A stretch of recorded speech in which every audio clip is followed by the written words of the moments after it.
అందరికీ నమస్కారం. తెలుగు కథల వాకిలి ఛానల్‌కి స్వాగతం. సీనియర్ ఎన్టీఆర్ అంటే అందరికీ భయం, భక్తి ఉండేవి. ఆయన ఎదురుగా మాట్లాడడానికి కూడా అందరూ వెనకడుగు వేసేవారు. కానీ ఎన్టీఆర్ ఎదురుగా నిలబడి మాట్లాడగల దమ్మున్న వ్యక్తి ఎవరో తెలుసా? ఇక షూటింగ్ సెట్‌లో కానీ, రాజకీయ రణరంగంలో కానీ ఎన్టీఆర్‌తో మాట్లాడాలంటే ఎవరైనా భయపడేవారు. ఆయన ఎదురుగా వెళ్లి మాట్లాడాలంటే వెనకడుగు వేసేవారు. ఎదిరించి మాట్లాడాలంటే ఎవరికీ సాధ్యమయ్యేది కాదు.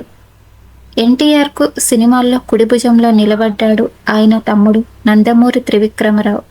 నిర్మాతగా, దర్శకుడిగా ఆయన ఎన్నో సినిమాలు చేశారు. ఇండస్ట్రీలో రామారావుని కనిపెట్టుకుని ఉన్నాడు. ఎన్టీ రామారావుకి ఏమైనా చెప్పాలంటే ఆయన మాత్రమే చెప్పగలిగేవారు.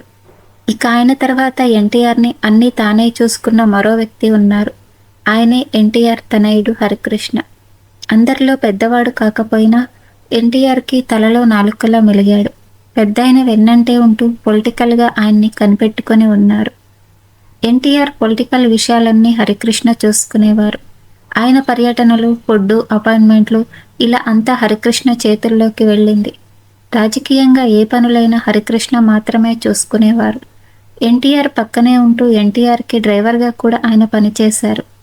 ఎన్టీ రామారావు తలపెట్టిన చైతన్య రథయాత్రకు సారథి హరికృష్ణనే. తెలుగుదేశం అధికారంలోకి రావడంలో ఆయన పాత్ర ఎంతో ఉంది. ప్రస్తుతం బాలకృష్ణ ఎమ్మెల్యేగా ఉన్న హిందూపూర్ నుంచి గతంలో హరికృష్ణ ఎన్నోసార్లు ఎమ్మెల్యేగా పనిచేశారు. తండ్రి క్యాబినెట్లో రవాణా శాఖ మంత్రిగా కూడా పనిచేశారు హరికృష్ణ. ఆడవారికి ప్రత్యేకంగా ఆర్టీసీ బస్సుల్లో సీట్లు కేటాయించిన ఘనత కూడా ఆయనదే. ఎన్టీ రామారావుకు సినిమాల్లో కానీ, షూటింగ్స్లో కానీ, పొలిటికల్ విషయాల్లో కానీ ఎదురు చెప్పడం ఎవరికీ సాధ్యమయ్యేది కాదు. ఏదైనా చెప్పాలన్నా భయపడేవారు. షూటింగ్ సెట్లో అయితే ఆయన ఉన్నాడంటే అంతా కామ్గా ఎవరి పని వారు చూసుకునేవారు. పార్టీ అధ్యక్షుడిగా కూడా ఎన్టీఆర్కి ఏదైనా చెప్పాలంటే లీడర్లు వెనకడుగు వేసేవారు. కానీ హరికృష్ణ ఒక్కరే ఎన్టీఆర్తో సూటిగా మాట్లాడుతూ ఆయనకి విషయాలు వెల్లడించేవారు. అది కరెక్ట్ కాదని ఎన్టీఆర్ మాటకు ఎదురు చెప్పాలన్నా అది హరికృష్ణకు మాత్రమే సాధ్యమయ్యేదట. ఈ విషయాన్ని బాలకృష్ణ ఓ సందర్భంలో వెల్లడించారు. బాలకృష్ణ చెప్పిన వివరాల ప్రకారం హరికృష్ణకు స్వతహాగా ధైర్యం ఎక్కువ. ఆయన ఏ విషయంలోనూ వెనకడుగు వేయడు. ఎన్టీఆర్ సినిమాలు చేసుకుంటూ చెన్నైలో ఉండేవారు. హరికృష్ణ మాత్రం నిమ్మకూరులో ఆయన తాతగారింట్లో పెరిగారు. రామారావు తండ్రి హరికృష్ణని పెంచారట. ఏ విషయంలో అయినా దూకుడు స్వభావం కలిగి ఉండేవారు హరికృష్ణ. ఎంత స్ట్రిక్ట్గా ఉండేవారో ఆయనది అంతే మంచి మనసు కూడా. చాలా తక్కువ సినిమాల్లో నటించారు హరికృష్ణ. పవర్ఫుల్ పోలీస్ క్యారెక్టర్లో ఎక్కువ సినిమాల్లో కనిపించారు.